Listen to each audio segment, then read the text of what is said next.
हरे कृष्ण कृष्ण कृष्ण हरे हरे, हरे राम राम राम हरे।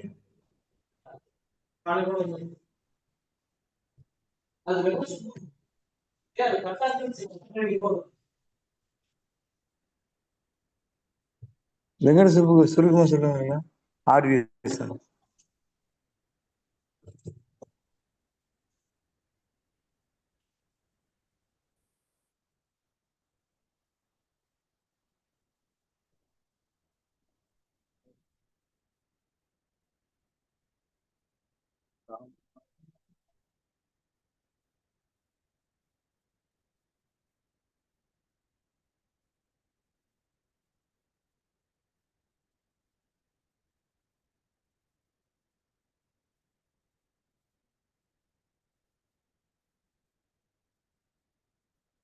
சரி, ஒரு சின்ன மங்களாச்சாரம் பண்ணிடலாம். ஹரே கிருஷ்ணா. ஓம் நமோ பகவதே வாசுதேவாய, ஓம் நமோ பகவதே வாசுதேவாய, ஓம் நமோ பகவதே வாசுதேவாய. ஓம் அஞ்ஞானதிமிராந்தஸ்ய ஞானாஞ்சனயே ஸலாகயே சக்ஸோமும் மிலமேன தஸ்வேஷி குருவே நமः. ஸ்ரீ சைத்தன்ய மனோபீதிரும் येन भूतले स्वयं रूपकथामह्यं तदा शिवपतिगं हे कृष्णा करुण सिन्धे दीनबन्धे जगत्पते राधा नमस्ते अर्थकाञ्चन गौरांगी राधे वृन्दानेश्वरी आनोसुदेवी प्रियमाणी हरिप्रिये वाञ्छकल्पतराय कृपसिन्धुभ्यः भगवान् भावनीये कृष्णयो नमो नमः। जय श्री कृष्ण चैतन्य प्रभु नित्यानंद श्री अद्वैत गदाधर श्रीवासादि गौर भक्त वृंद। हरे कृष्णा कृष्ण कृष्ण हरे हरे, हरे राम राम राम हरे हरे, हरे कृष्णा कृष्ण कृष्ण हरे हरे, हरे राम राम राम हरे हरे, हरे कृष्णा कृष्ण कृष्ण हरे हरे, हरे राम राम राम हरे हरे। ஓம் ஹரே கிருஷ்ணா. வந்திருக்க எல்லாருக்கும் நமஸ்காரம். ஹரே கிருஷ்ணா. நீங்க அத்தியாயம் 16 பார்க்க போறோம். அதாவது தெய்வீக மற்றும் அசுர குணங்களை பத்தி பார்க்க போறோம். அதோட இயல்புகள் என்னன்னு பார்க்க போறோம். மிக சம்பந்த விபாக யோகம்னு சொல்லப்படுறது. ரொம்ப அற்புதமான அத்தியாயம் இது. ஏன்னா ஒரு அத்தியாயத்தில் நம்ம பகவான் ரொம்ப அழகாக நமக்கு ஞானத்தை கொடுத்துருக்கிறார் இல்லைங்களா? ரொம்ப அழகா கொடுக்குறார். இப்ப நம்ம பார்க்கிற ஞான யோகத்துல 16 அத்தியாயத்துல ரொம்ப அற்புதமாக நம்மளுடைய குணங்கள் என்ன. இப்ப நம்ம 14 என்ன பார்த்தோம் பாத்தீங்கன்னா, சத்துவகுணம் ரசோகுணம் தமோ குணத்துல என்ன செயல்பாடுன்னு பார்த்தோம். அதே மாதிரி 15ல பக்தி கலந்த நம்ம குணங்கள் எப்படி செயல்படும் அப்படின்றத போன அத்தியாயில பார்த்தோம் இல்லைங்க, புருஷோத்தமத்துல. இந்த இடத்துல பார்த்தீங்கன்னா இயல்பாவே நம்ம மனிதனுக்குள்ள என்ன மாதிரி குணங்கள் இருக்கு, ஏன் அந்த குணங்கள் நம்ம வெளிப்படுத்த முடியல அப்படின்றதையும் இந்த அத்தியாயம் மூலியமாக பகவான் ரொம்ப அழகா நமக்கு கொடுக்குறாங்க. பார்ப்போமா? ஹரே கிருஷ்ணா. சரி, 15வது அத்தியாயம் நேற்று நம்ம பார்த்த அத்தியாயத்துல ஒரு சின்ன கண்ணோட்டம் பார்ப்போம். அதாவது முதல் பதத்திலேயே பகவான் ரொம்ப அழகா நமக்கு பற்றற்ற மற்றும் சரணடை மூலமாக ரொம்ப அழகா நமக்கு 5வது பதம் வரைக்கும் ரொம்ப தெளிவா கொடுக்குறாரு. அதுல என்ன கொடுக்குறாருன்னா, பௌதீக உலகம் தற்காலிகமானது, ஆன்மீக உலகம் நம்மளுடைய வீடு, அது இல்ல. அதை புரிந்து கொள்பவர் வேதங்களை அறிபவர். அந்த ஸ்தானத்துல நம்ம பார்த்தோம்.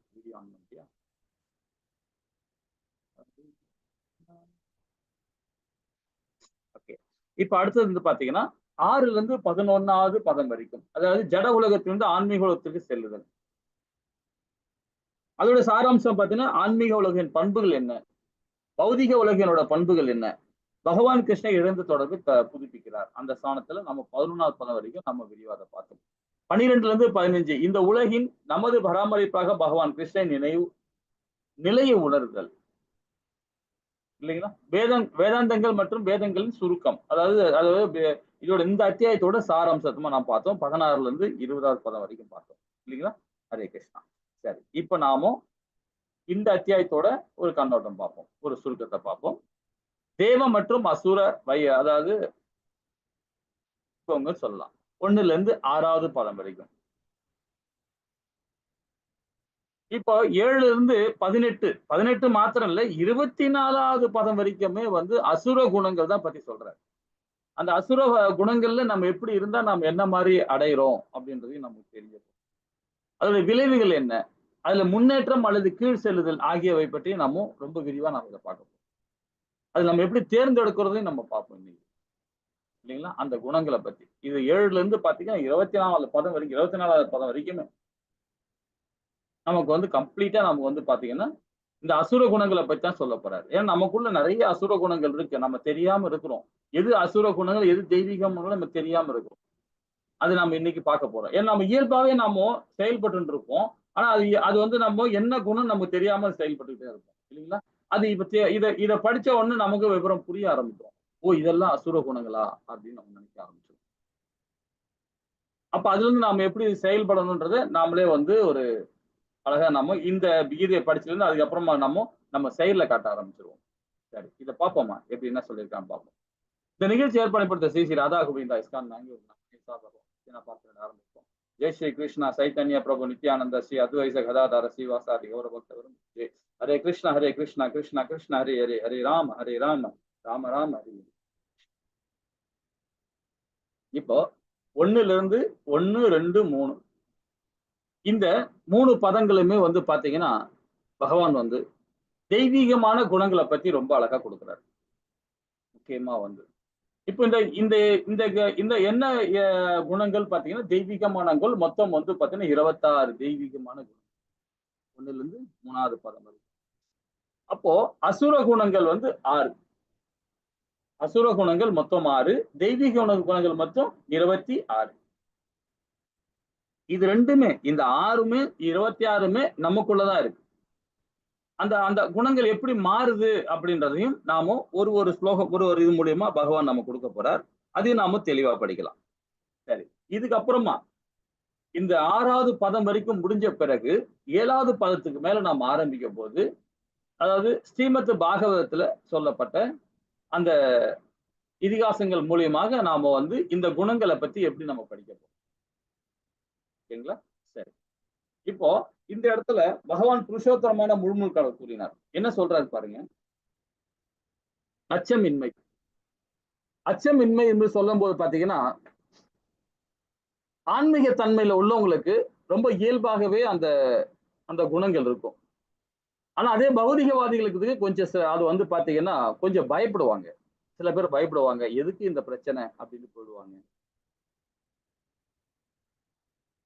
இல்லைங்களா? இது வேணாம், தேவையில்லாத பிரச்சனைகள் வரும் அப்படின்ட்டு போயிடுவாங்க. ஆனா சத்துவகுணத்துல இருக்கும்போது கண்டிப்பா அந்த குணம் வரும். சத்துவகுணத்துல இருக்கும்போது அந்த குணம் வரும். அது வகையில ஒருவேளை நல்ல குணம் தான் அது சொல்லலாம். ஒரு வகையில சத்துவகுணத்துல இருக்கும்போது ஏன்னா தேவையில்லாத, ஏன்னா அவங்களுக்குள்ளேயே பரமாத்மா இருக்கிறார், அவர் நம்ம அவங்கள வழி நடத்துவார் தெரியும் அப்படின்றத சத்துவகுணத்துல ஒரு செயல்பாடு அப்படி போயிடும். ஆனா அதே வந்து ரசோகுணத்திலும் தமோ குணத்துல இருக்கும், எல்லா விஷயத்துக்கும் பயப்படுவாங்க, எல்லா விஷயத்துக்கும் பயப்படுவாங்க. இது வேண்டாம், ஏன்னா அந்த பகவானுடைய அந்த ஞானமும் இருக்காது, இந்த பகவானுடைய ஞானமும் இருக்காது அவங்களுக்கு. அதனால எல்லாமே இருந்தாலும் சரி, இது செஞ்சா தப்பாயிடுமா, இதை செய்யக்கூடாதா, செய்யலாமா, அப்படி எப்படி அதே சிந்தனையிலே இருப்பாங்க. அது பௌதிகத்துல இருக்கவங்க. அதே ஆன்மீகத்துல அவங்க வந்து அதெல்லாம் பார்க்கவே மாட்டாங்க. அவங்க பாட்டுன்னு அவங்க வேலையை செஞ்சுட்டே இருப்பாங்க. ஏன்னா அவங்க செய்து எல்லாமே அகர்ம பண்ணிதான் இருக்கு, விகரமா செய்ய மாட்டாங்க, தவறான காரியங்கள் செய்ய மாட்டாங்க. எக்காரணம் கொண்டு தவறாம செய்யணும். அதனால அது எதை பத்தி அவங்க கவலைப்படவே மாட்டாங்க. ஏன்னா அவங்க சரியான நேர் வழியில சாஸ்திரம் மூலியமா அவங்க ஃபாலோ பண்றதுனால அப்போ அவங்க எதுவும் நினைப்பாங்கன்னா, நம்ம ஏன் தப்பு செய்ய போறோம், நம்ம தப்பே செய்ய மாட்டோம், வேதங்களை படிச்சு நம்ம சாராம்சம் மூலியமா நம்ம செயல்பட்டுருக்கோம், நம்ம தவறே செய்ய மாட்டோம். ஏன்னா அந்த கண்ணோட்டத்துல அவங்க போயிட்டே இருப்பாங்க. அதுதான் அச்சமின்மை. தனது நிலையை தூய்மைப்படுத்துதல். தனது நிலையை தூய்மைப்படுத்தணும். எப்பவுமே நம்ம அடுத்தவங்கள்ட்ட நம்ம ஒரு ஒரு உபதேசம் பண்றோம்னா அதுக்கு நாம சரியான ஆளா, தகுந்த ஆளா நாம இருக்கணும், இல்லைங்களா? தன் நிலை எப்பவுமே கரெக்டா வச்சிருக்கணும். அதை விட்டுட்டு நாம சரியா ஃபாலோ பண்ணாம, சரியான விஷயங்கள் பண்ணாம நம்ம அதை மற்றவங்களுக்கு உபதேசம் பண்றதுலயும் தவறுதான். அதே 3வது அத்தியாயத்துல நம்ம இதை பத்தி விரிவா படிச்சோம், இல்லைங்களா? நம்ம குடும்பத்துல ஒரு தலைவனா இருக்கிறாரு, அவர் தலைவனா இருக்கிறவர் அதுக்கு தகுதியான ஆளா இருந்தாலும் தன்னுடைய பிள்ளைகளை கரெக்டான வழியில கொண்டு போக முடியும். அவர் தவறான வழியில இருந்தாருன்னா அப்போ அந்த குடும்பத்தை எப்படி வழி நடத்துவார்? தவறான வழியில தான் குடும்பம், இல்லைங்களா? சரி, அப்ப தனது நிலையை தூய்மைப்படுத்துதல், இது 2வது நிலையா ஒரு தெய்வீகமான குணங்கள்ல 2வது குணமா சொல்ல. ஆன்மீக ஞானத்தை விருத்தி செய்து கொள்ளுதல். இப்ப ஆன்மீக ஞானத்தை எப்படி விருத்தி செஞ்சு கொள்ள முடியும்? நாமோ வேதங்கள்ல படிக்கிறது, சாஸ்திரங்களை ஃபாலோ பண்றது, இந்த மாதிரி உபநேசங்கள்ல கலந்துக்கிறது, அதே மாதிரி ஸ்ரீமத் பாகவதம், ஸ்ரீமத் பகவத்கீதை, இந்த மாதிரி விஷயங்களை நம்ம கலந்துக்கும் போது நம்ம நிறைய ஞானம் பெறும்போது பாத்தீங்கன்னா அப்போ நம்முடைய புத்தி வந்து கரெக்டா செயல்பட ஆரம்பிச்சிடும் இல்லைங்களா? அப்போ பௌதிகத்துக்கு சீக்கிரமா போகாது. சோ அப்போ ஆன்மீக ஞானத்தை விருத்தி சொல்றது நம்ம கீதையை படிக்கிறது, சாஸ்திர சம்பிரதாயத்தை ஃபாலோ பண்றது, ஆச்சாரிகள் சொல்படி நம்ம கேட்கறது. சோ இந்த மாதிரி விஷயங்களும் நம்ம தெரிஞ்சுக்கலாம். அதே மாதிரி தானம். தானம் சொல்லும்போது நம்ம வந்து படிச்சோம் இல்லைங்களா? போன ஸ்லோகத்திலையும் போன அத்தியாயத்திலையும் படிச்சோம். 14வதுலயும் படிச்சோம். இனி நாளைக்கும் படிக்க போறோம். தானத்தை பத்தி 18 அத்தியாயம் வரைக்கும் பகவான் சொல்லதான் போறாரு. எப்படி எப்படி எப்படி தானம் கொடுக்கணும். நாளைக்கு தான் ரொம்ப விரிவா நம்ம கொடுக்க போறாரு. தானம் பத்தி ரொம்ப விரிவா கொடுப்போம். நாளைக்கே நாளான்னைக்கு தான். 18ஆம் தேதி தான். சரி. இந்த தானத்தை பத்தி நம்ம என்ன சொல்லணும்னா, இப்ப நிறைய பேர் கோவில்ல உட்கார்ந்துட்டு இருப்பாங்க. யாசனம் கேட்பாங்க. நிறைய பேர் யாசனம் கேட்பாங்க. அது குடுக்குறதுல வந்து அது வேதத்துல வந்து தவறுன்னு சொல்லுது. காரணம் என்னன்னு பார்த்தீங்கன்னா, யாருக்குமே பொருள் தானம் கொடுக்கவே கூடாது. பொருள் தானம் கொடுத்தோம்னா, அந்த யாசனம் வாங்குறவரு அத தன் நல்வழியில அவர் செலவு பண்ணாருன்னா பிரச்சனை இல்ல. அதே அந்த தானத்த வாங்கிக்கிட்டு அவர் தீய வழியில அவரு செலவு பண்ணாருன்னா, அவரு செய்யற பாவத்துல சரிபாதி தானம் கொடுத்தவருக்கும் சேரும். இது நாம 3ஆம் அத்தியாயத்தோட நம்ம படிச்சோம். ஞாபகம் இருக்குன்னு நினைக்கிறேன் உங்களுக்கு எல்லாருக்கும். நிர்கமா மூலியமா. அது மாதிரி தானத்த குடுக்கும்போது பார்த்தீங்கன்னா, நம்ம பொருள் தானம் குடுக்கிறதோட அன்னதானம் குடுக்கலாம். ஒரு ஆளுக்கு அன்னதானம் குடுக்கலாம். அதே மாரி அவங்கள கூப்பிட்டு வந்து வீட்ல உட்கார வச்சு அவங்களுக்கு சாப்பாடு குடுத்துட்டு, அவங்க துணிமணிலாம் குடுத்து அனுப்பலாம். காசு குடுக்கவே கூடாது. காசு குடுத்தாவே அது தீய வழியில தான் செலவு பண்ணுவாங்க. தீய வழியில தான் செலவு பண்ணுவாங்க. சோ அந்த மாரி தானம் குடுக்கவே கூடாது. முக்கியமா அது ரொம்ப தெரிஞ்சுக்கணும் அது. இதான் இம்பார்ட்டன்ட். இன்னொரு விஷயம் சொல்றேன் கேட்டீங்களா? இன்னொரு இம்பார்ட்டன்ட் விஷயம்னு பார்த்தீங்கன்னா, இதுல வேதத்துல சொல்லப்பட்டிருக்கு. அதுக்கு நான் கோடிட்டும் காட்டுறேன் நான். ரிக்வேதத்துல அழகா சொல்லியிருக்காங்க. என்ன சொல்லப்பட்டிருக்குதுன்னா, தன்னுடைய பிள்ளைகளுக்கோ, மகளுக்கோ, தன்னுடைய அடுத்த வாரிசுகளுக்கோ நம்ம சொத்து சேர்க்கிறோம். தப்பு கிடையாது. நம்ம செய்றோம், செயல்பாடு பண்றோம். ஆனா, அந்த குழந்தைகள் நீங்க நீங்க வந்து அந்த சொத்த குடுத்துட்டீங்க. பிள்ளைகளுக்கு எழுதி குடுத்துட்டு, நீங்க பாட்டுன்னு பகவான் கிட்ட போயிட்டீங்களோ, இல்ல வேற எங்கேயோ போயிட்டீங்களோ, ஏதோ ஒரு இடத்துல லோகத்துக்கு போயிட்டு இருக்கீங்க. நீங்க போயிட்டீங்க. ஆனா அது தானம் தான் அது. பிள்ளைகளுக்கு குடுக்குறதும் தானம் தான். அந்த தானத்த பிள்ளைகள் ஏத்த பிறகு, அந்த தானத்த வாங்கி அவங்க சொத்த நல்வழியில அவங்க செலவு பண்ணாங்கன்னா, வச்சுக்கிட்டு நல்வழியில இருந்தாங்கன்னா பிரச்சனை இல்ல. அதே தீய வகையிலோ, இதனால வந்து நெறைய பிரச்சனைகள், அதாவது பிரச்சனை சமுதாயத்துக்கோ, பாவத்த சேர்த்துக்கிறாங்கன்னா, நீ எந்த லோகத்துக்கு போனாலும் சரி, பகவான் லோகத்துக்கு போனாலும் சரி, அந்த பாவம் பின்னாடியே ஓடிரும். இது வேதத்துல சொல்லப்பட்டிருக்கு. அப்போ அதுதான் தானம். தானம் குடுக்குறது வந்து ரொம்ப ஜாக்கிரதையா இருக்கணும். 18ஆம் அத்தியாயத்துல பகவான் ரொம்ப அழகா சொல்லுவார். தானம் குடுக்கறதுல. 17, 18லயும் ரொம்ப உஷாரா இருக்கணும். தானம் குடுக்கறதுல. ரொம்ப உஷாரா பண்ணிக்கணும். அதுதான் தானம். அது தானம் குடுக்கறது எப்படி குடுக்கணும்? பகவானோட மையப்படுத்தி குடுக்கணும். பகவான் நிலையிலிருந்து நாம குடுக்கணும். ஏன்னா இது எல்லாமே நம்மளது கிடையாது. எல்லாமே பகவானுடையது தான். எல்லாமே பகவானுடையது தான். அப்ப நாம எங்க குடுக்குறோம்? அவர நெனச்சு குடுத்தோம்னா, அது நமக்கு வந்து தவறாகவே வராது. அதே குடுக்குறத கூட பாருங்க, வாங்குறவனுக்கு தகுதியா இருக்கான்னு பார்க்கணும். இதுதான் தானம். வாங்குறவன் அதுக்கு தகுதியா இருக்கானான்னு பார்க்கணும். தகுதி இல்லாதவனுக்கு தானம் குடுத்துட்டு, நம்ம அந்த பாவத்த சேர்த்துக்க கூடாது.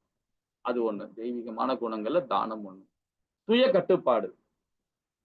இப்ப பௌதிகவாதிகளுக்கு சுய கட்டுப்பாடு இருக்காது. இது எல்லாமே வந்து பார்த்தீங்கன்னா, பௌதிகவாதிகளுக்கு கொஞ்சம் பிரச்சனை தான் தெரியும். ஏன்னா, அவங்க சீக்கிரமா இதுல வந்து வர முடியாது. கொஞ்சம் ரொம்ப கடினமா இருக்கும். அதே ஆன்மீகவாதிகளுக்கு கொஞ்சம் இயல்பாவே அவங்களுக்கு வரும். இந்த சுய கட்டுப்பாடெல்லாம். நம்மள ஏன் இதுல வந்து சொல்றார் 26 குணத்த ஏன் குடுக்குறாருன்னு பார்த்தீங்கன்னா, நாம எல்லாம் அந்த நிலையில தான் இருக்கிறோம். ஏன்னா நம்ம எல்லாம் கர்மிகள். நம்ம எல்லாம் பந்தப்பட்ட வாழ்க்கை தான் வாழ்ந்துட்டு இருக்கோம். நம்ம அப்படித்தானே இருக்கிறோம். நம்ம சம்பாதிக்கிறோம். சம்பாதிக்கிறனாவே அது பௌதிகம் தான். அப்ப பௌதிகத்துல இருக்கும்போது பார்த்தீங்கன்னா, நமக்கு வந்து நெறைய விஷயங்கள நம்ம வந்து தெரிஞ்சுக்கணும். இல்லைங்களா? நமக்கு அப், டவுன் இருந்துகிட்டே தான் இருக்கும். இன்பம், துன்பம் வந்துகிட்டே தான் இருக்கும். ஏன்னா நம்ம பௌதிகவாதிகள். அப்ப இந்த மாரி கோட்பாட நம்ம படிக்கும்போது, அப்போ அதுலருந்து நாம கொஞ்சம் கண்ட்ரோல் ஆவோம். அப்பதான் சுய கட்டுப்பாடு நமக்கு. யாகம் செய்தல். யாகம்னா எப்படிப்பட்ட யாகம் பாருங்க. இப்ப பகவானுக்கு நம்ம வந்து கணபதி யோகம் பண்றோம், லட்சுமி யோகம் பண்றோம். இந்த மாரி ஒரு ஒரு யாகம் பண்ணி வீட்ல பண்றாங்க. அது கிடையாது. அந்த யாகம் கிடையாது. முக்கியமா என்ன சொல்றீங்களா? நாம வந்து எந்த செயல நாம செய்றோமோ, நம்ம எந்த செயல் செய்றோமோ அதுதான் வர்ணம். அந்த வர்ணத்துக்கு தகுந்த மாரி கடமை இருக்கு. அந்த வர்ணத்துக்கு தகுந்த மாரி கடமை இருக்கு. அந்த வர்ணத்துக்கு தகுந்த மாரி கட்டுப்பாடு இருக்கு. அத நாம ஃபாலோ பண்ணணும். அந்த யாகத்த நம்ம கண்டிப்பா செய்யணும். அதான் யாக சக்கரம். நம்ம படிச்சோம் இல்லீங்களா? 3ஆம் அத்தியாயத்துல படிச்சோம். அந்த யாக சக்கரத்த நம்ம கரெக்ட்டா செய்யணும். வேதங்களை கற்றல். அத சாஸ்திரங்களையும் வேதங்களையும் நம்ம அதை வந்து கத்துக்கிட்டு நம்ம அதுக்கேற்ற மாதிரி நம்ம வாழ்வியல கொண்டு வரணும். அதுதான் சனாதனம் சொல்லணும் இல்லைங்களா? தவம். தவம்னா எப்பயும் 4 விதமான தவங்கள் சொல்லப்பட்டிருக்கு. மாமிசம் உண்ணக்கூடாது, மது போதைகளை யூஸ் பண்ணக்கூடாது, புகையிலை இந்த மாதிரி எல்லாம் யூஸ் பண்ணக்கூடாது, சூதாடக்கூடாது, தவறான பாலுணர்வு இருக்கக்கூடாது. இதுதான் தவம். இது நாளைக்கு படிக்கலாம். ரொம்ப அழகா கொடுப்பார் நாளைக்கு பகவான். அந்த 4 விதமான குணங்களை வச்சு கொடுப்பார். 4 விதமான தவத்துல கொடுப்பார். இது நம்ம 5வது அத்தியாயத்துல இதை பத்தி படிச்சோம். அதே மாதிரி எளிமை. எல்லா வகையிலுமே ரொம்ப எளிமையா இருப்பாங்க. அதாவது ஆன்மீகவாதிகள் ரொம்ப சிம்பிளா போவாங்க. ஏன்னா எது கொடுத்தாலுமே, தங்கம் கொடுத்தாலும் சரி, வைரத்தை கொடுத்தாலும் சரி, பொண்ணை கொடுத்தாலும், வெள்ளியை கொடுத்தாலும், எது கொடுத்தாலுமே சரி, அவங்க எனக்கு வேண்டாம்னு சொல்லுவாங்க. எனக்கு எதுக்குப்பா அது, எனக்கு தேவையில்லைப்பா, நான் பகவான் ஹரிபக்தியோட நான் செயல்படுறேன், எனக்கு அது தேவையே இல்லை அப்படின்னு சொல்லுவாங்க. அந்த மாதிரி எளிமையா இருக்கணும். பேசுற விஷயங்களையும் ரொம்ப எளிமையா இருக்கணும். நம்ம செயல்லையும் அந்த மாதிரி இருக்கணும். இதெல்லாம் தெய்வீகமான குணங்கள். அகிம்சை. அகிம்சை பாருங்களேன், ஆன்மீகவாதிகளுக்கு ரொம்ப இயல்பாவே இருக்கும். ஆனா அதே பௌதிகவாதிகளுக்கு அது ஜீர்ணிக்காது, கொப்பட்டும் அவங்களுக்கு. ஏன்னா அகிம்சை வந்து எந்த உயிரினமே அவங்க சித்திரவதை பண்ண மாட்டாங்க. தனக்கு வேணுன்றத எப்படி போராடி எடுப்பாங்கன்னா, யாருக்குமே தொல்லை இல்லாம போராடுவாங்க. யாருக்குமே தொல்லை கொடுக்க மாட்டாங்க. அகிம்சைன்னா அதுதான் அந்த போராடுற குணம் இருக்கும். அந்த குணத்தை வந்து பாத்தீங்கன்னா பக்குவமா எந்த ஒரு உயிர்வாளிகளுக்கும் தொல்லை கொடுக்க மாட்டாங்க. சமுதாயத்துக்கும் தொல்லை கொடுக்காம ரொம்ப அழகா வந்து இயல்பாக செயல்படுவாங்க. இது ஆன்மீகவாதிகள் தான். அதே வந்து பௌதிகவாதிகளுக்கு கொஞ்சம் கடினமா தான் இருக்கும் இல்லைங்களா? வாய்மை, கோபத்திலிருந்து விடுபட்ட தன்மை. நம்ம பெரியவங்களே சொல்லுவாங்க, கோபத்துல வந்து யாராவது தப்பு செஞ்சான்னா அவனை மன்னிச்சு விட்டுடணும் அப்படின்னு சொல்லுவாங்க இல்லைங்களா? அது ஒரு பழமொழி, ஒரு இது மாதிரி சொல்லுவாங்க. அது எனக்கு சரியா வரல எனக்கு அது. அதான் பெரிய மனுஷன் அப்படின்னுவாங்க. மன்னிச்சு விட்டா பெரிய மனுஷன் சொல்லுவாங்க. சோ அது மாதிரி கோபத்துல விடுபட்ட தன்மை நம்ம எப்பவுமே இருக்கணும். யார் மேலேயும் கோவப்படக்கூடாது. கோவப்பட்டாவே ஆட்டோமேட்டிக்கா நம்ம ரசோ குணம், தமோ குணம் வந்துடும். நம்ம மைண்ட்ல வந்து உட்காந்துப்பாங்க. குணமாயாவும் ஜீவமாயாவும் உட்காந்துட்டு அது செயல்பட ஆரம்பிச்சிருவாங்க இல்லைங்களா? அதுக்கு மாதிரி துறவு. துறவுன்னு சொல்லும் போது நம்மளுடைய வர்ணத்துக்கு தகுந்த மாதிரி நம்ம கட்டுப்பாடு இருக்கு. நம்ம கட்டுப்பாடு என்ன வர்ணத்துல நம்ம இருக்கிறோம், பிராமணனா, சத்திரியனா, சூத்திரனா, வைசியனா, நம்ம எந்த வர்ணத்துல இருக்கிறோமோ அந்த கட்டுப்பாடு நம்ம கரெக்டா ஃபாலோ பண்ணணும். அதுதான் உண்மையான துறவு. பற்றற்ற தன்மையா நம்ம செயல்படணும். பற்று இருக்கணும். பற்று இருந்தா நாம சாப்பிட முடியும். பற்று இருந்தா நம்ம ஜீவிக்க முடியும். நம்ம ஞானி கிடையாது. நம்ம எல்லாம் கர்ம யோகி கிடையாது. நம்ம கர்ம யோகினா போய் காட்டுல போய் ஞானி மாதிரி உட்கார்ந்துட்டு இருக்க முடியாது. நம்ம குடும்பம் இருக்கு, சமுதாயம் இருக்கு. நம்ம எல்லாம் கர்ம யோகி தான். அதனாலதான் பற்றற்ற தன்மையா நம்ம செயல்படணும். நமக்கு பற்று இருக்கு, அதுல இருந்து கொஞ்சம் விலகி இருக்கணும். அது எப்படின்னா ஒரே நாள்ல இந்த ஃபர்ஸ்ட் லெவல்ல நம்ம தெரிஞ்சு முடியாது. பிரபுஜி நேத்து ஒன்று கேட்டார், ரொம்ப அழகா கேட்டார். அது இந்த ஒரு அத்தியாயத்திலே நம்ம விரிவா படிக்க முடியாது. ஏன்னா ஒரு ஸ்லோகம் மூலியமா நம்ம அதை படிக்கும் போது அந்த ஞானம் வரும். ஆனா 18 அத்தியாயம் பிடிச்ச உடனே பற்றற்ற தன்மை என்னன்னு நமக்கு புரிய வந்துடும். எது எது செய்யக்கூடாது அப்படின்னா, அப்ப நீங்க என்ன குணத்துல நம்ம இருக்கிறோம், சத்துவ குணமா, ரசோ குணமா, தமோ குணமா, அல்ல சுத்த சத்துவத்துல இருக்கிறோமா அப்படின்னு தெரிஞ்சு அந்த செயல்பாடுக்கு ஏத்த மாதிரி நீங்க செயல்படும் போதுதான் நீங்க பக்குவம் அடையும். இப்படி போனா நல்லதுன்னு ஆச்சாரிகள் சொல்லுவாங்க, கீதை மூலியமா சொல்லி கொடுப்பாங்க. ஆனா அதை நீங்க ஃபாலோ பண்றது பாத்தீங்களா, அது இன்னும் மேன்மையா நீங்க படிக்க படிக்க படிக்க. சரி, இந்த லெவல்ல நம்ம தெரிஞ்சுக்கிறோம். இன்னும் இன்னும் 2 அத்தியாயம் இருக்கு இல்லையா? இது இல்லாம இன்னும் 2 அத்தியாயம் இருக்கு. இன்னும் விரிவா படிக்கும்போது இன்னும் நம்ம புரிய ஆரம்பிக்கும். சரி, துறவு பத்தி நாம ஆல்ரெடி சொல்றோம். பற்றற்ற தன்மையை செய்யறவன் தான் உண்மையான துறவு அப்படின்னு சொல்லப்படும். ஏன்னா ஒரு துறவு போறவன், சன்னியாசி ஆறவன் காட்டை விட்டு நம்ம குடும்பத்தை விட்டு, சமுதாயத்தை விட்டு எங்கேயோ போய் உட்காந்துப்பாரு. உட்காந்துக்கிட்டு போய் அங்க போய் எந்த பிரச்சனையும் இருக்காத, ஒரு சாப்பாடு பிரச்சனை கூட கிடையாது, தண்ணி பிரச்சனை கூட கிடையாது. வரவங்க போறவங்க ஏதாவது கொடுத்துக்கிட்டே இருப்பாங்க, நம்ம சாப்பிட்டுக்கிட்டே இருக்கலாம். யாசனை வாங்குறவங்க எல்லாம் போய் எங்கேயா போய் பிருந்தாவனத்துல உட்காந்து பாருங்களேன், வரவங்க போறவங்க எல்லாம் சாப்பாடு கொடுத்துக்கிட்டே இருப்பாங்க. திருப்பதியில போய் உட்காந்து பாருங்க, அது மாதிரி கிடைக்கும். அது துறவு தான், அதுவும் துறவு தான், இல்லைன்னு சொல்லல. ஆனா குடும்பத்தோட இருந்து பற்றற்ற தன்மையா செய்யறான் பாத்தீங்களா, பகவானுக்கு பக்தி கொடுக்குறான் பாருங்க, அதுதான் உண்மையான துறவு. அந்த துறவு இருக்கணும் கண்டிப்பா. 50 வயசுக்கு அப்புறம் நாம எந்த இதா இருந்தாலும் சரி, நம்ம வனப்பிரச வாழ்க்கையை வீட்லயே வாழணும். 60 வயசு வரைக்கும் அந்த இருக்கணும். 60 வயசு வரைக்கும் நாமும் வனப்பிரச வாழ்க்கையை வீட்லயே வாழணும். தாம்பத்திய வாழ்க்கை இல்லாம வாழணும். குடும்பத்தோட புருஷன் பொண்டாட்டியோட இருக்கலாம், ஒன்னும் தப்பு இல்லை. ஆனா தாம்பத்தியம் இல்லாம இருக்கணும். அதுதான் வனப்பிரச வாழ்க்கை இல்லைங்களா? சரி, அதே மாதிரி பாத்தீங்கன்னா சாந்தி. சாந்தின்னு சொல்லும் போது பாத்தீங்கன்னா எல்லாருக்கும் என்ன தெரியும், தப்புன்னு சொல்லுவாங்க. அதாவது இன்பம் தானே சாந்தி. ஒரு என்ன சொல்றது, உடலால செய்யற செயல்னால நமக்கு சாந்தி கிடைக்கும், அது இன்பம் கிடைக்கும். அடுத்தது துன்பத்தான் கொடுக்கும். அதே மாதிரி மனதால செய்யற செயல் வந்து பாத்தீங்கன்னா என்ன ஆகும், நமக்கு சாந்தி கிடைக்கும். ஆனா அதே நேரத்துல திருப்பும் துன்பத்தை தான் கொடுக்கும். ஆனா அதே ஆத்ம ரூபத்துல செய்யற சாந்தி பாத்தீங்களா, அந்த இன்பம் பாருங்களா, அதுதான் சச்சித்தானந்தம். அது என்னைக்குமே வீழ்ச்சி கிடையாது. ஏன்னா அதோட செயல்பாடு பகவானுக்கு பக்தி கொடுக்கறது தான். பகவானுக்கு சதா நேரம் பகவான் நாமத்தை சொல்றதுதான். அந்த சாந்தி தான் நமக்கு வேணும். உடலாலையும் மனதாலையும் புத்தியாலும் செய்யற சாந்தி என்னைக்குமே அது வீழ்ச்சி, துன்பத்தை கொடுக்கும் அது. இல்லைங்களா? குற்றம் காண்பதில் விருப்பமின்மை. இவன் நல்லவனா, இவன் கெட்டவனா, இவன் நம்ம தீமை செய்ய வந்திருக்கானா, நன்மை செய்ய வந்திருக்கானா, இவன் இப்படிப்பட்டவன் அப்படிப்பட்டவன் யாரையுமே நாம வந்து அந்த அந்த பாயிண்ட் அவுட் பண்ணக்கூடாது. நம்ம யாருமே பாயிண்ட் பண்ணோம்னா அதுக்கு நம்ம தகுதி கிடையாது. ஏன்னா அவங்களுக்குள்ளேயும் பரமாத்மா இருக்காரு இல்லையா? அவங்களுக்குள்ளேயே பரமாத்மா இருக்காரு. அவங்களுக்கும் தனிப்பட்ட வாழ்க்கை இருக்கு, தனிப்பட்ட சுதந்திரம் இருக்கு. அவங்களும் வாழத்துக்கு தான் வந்திருக்கிறாங்க. அவங்க சண்டால புத்தியில இருந்து போட்டோம், தப்பே இல்லை. அது அவனுடைய கர்மா அது. ஆனா நீங்க அவனை போய் குற்றம் காணும் போது அந்த இடத்துல ரசோகுணத்துக்கு ஆட்டோமேட்டிக்கா வந்துருவீங்க. அந்த குணத்துக்கு தகுந்த மாதிரி செயல்பட ஆரம்பிச்சு அந்த அந்த குற்றம் காணவே கூடாது. அது ஒண்ணு. அப்புறம் எல்லா உயிர்கள் மீது கருணை இருக்கணும். இன்னொன்னு குற்றம் காண்பவர் ஒண்ணு சொல்றேன், புரிஞ்சுங்களா? இது வந்து ஸ்ரீல பிரபுபாதாவே சொன்னது. என்ன சொல்றா தெரியுங்களா? ஒரு அரசியல்வாதி, அது ஒரு உதாரணம் சொல்றேன். ஒரு அரசியல்வாதி வந்து நிறைய கொள்ளை அடிச்சுட்டு இருக்காரு, ஏகப்பட்ட கொள்ளை அடிச்சுட்டு இருக்காரு. நல்லா தெரியுது தப்பு பண்றாருன்னு சொல்லிட்டு நாம் அவரை விமர்சனம் பண்றோம். அந்த விமர்சனம் பண்ணும்போது பாருங்கன்னா அவர் செய்யற பாதி, அவர் பண்ற பாவத்துல இருந்து பாதி பாவம் சரி பாதி நமக்கு வந்து சேரும். இது வேதத்துல ஸ்ரீமத் பாகவத்துல ஒரு கதையே இருக்குது. கதையிலே மூலியமா உங்களுக்கு புரிய வைக்கலாம். ரொம்ப அழகா இருக்கும். நமக்கு நேரம் இருக்காது இல்லையா, அதுதான் சொல்ல முடியல.